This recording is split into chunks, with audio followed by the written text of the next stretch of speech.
it is so easy to get lost in all the headlines. That's why we bring in our medical expert, Dr. Kohli, in mustard seed. By the way, I think you wore this dress last week, so I just want to say thank you for the inspiration. She's going to be answering your questions. Keegan, go ahead, asked, President Trump's brother just passed away. They're not saying how. Could it be COVID? So, Tori, at this time, we do have very limited information about the official cause of death. But what we do know about President Trump's brother is that he was in the ICU at Mount Sinai as recently as June. We also know that he was on a blood thinner and that he had suffered a brain bleed after having a fall. So he did have a number of chronic problems. So unclear at this point whether COVID was what did him in, but we do know that he was chronically ill. Can I just say that Mustard Seed was the production company that shot our movie and Keegan was the driver on it? Whoa. Very weird. Whoa. Very weird. I just had to throw that in. Wavelength. Yeah, I don't know. Something's going on. All right, Maribel asks, will the new COVID-19 saliva test be a game changer in terms of overall testing?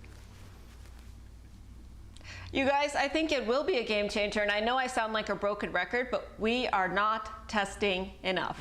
And in a time when the cases are going up, I was really shocked to hear that multiple news outlets are reporting this morning that the number of nationwide tests has actually gone down. So this saliva test, which is really easy to collect, all you do is spit into a sterile cup, makes testing much more widespread and much more accessible. There's less user error in the collection. It's faster. You can run over 90 samples in less than 3 hours in an average lab. It's cheaper, so it costs less than $10 to collect. And if you think about it, you and me and Jeff wanted to go out to dinner, Tori, let's say.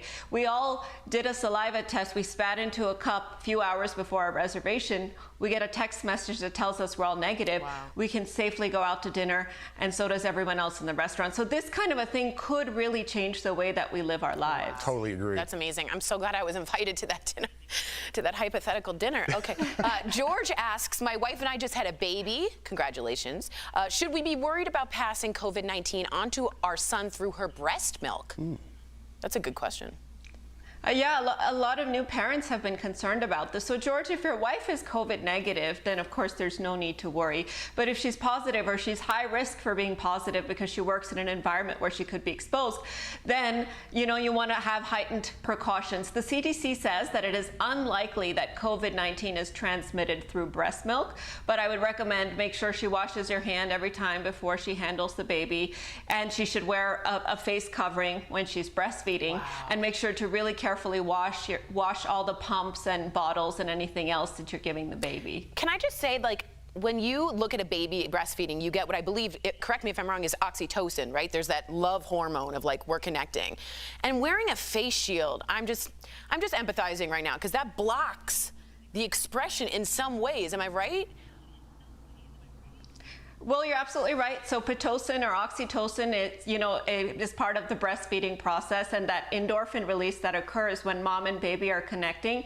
A big part of that is looking at the baby. But Tori, the good news is a big part of that is also tactile. So it's the baby's sensation of the baby's skin against your skin. So you're right, it's not quite the same experience, but I think to keep your baby safe, it would be an important thing to do. Absolutely. I'm just empathizing because it's hard. I'm empathizing on your guys' vocabulary.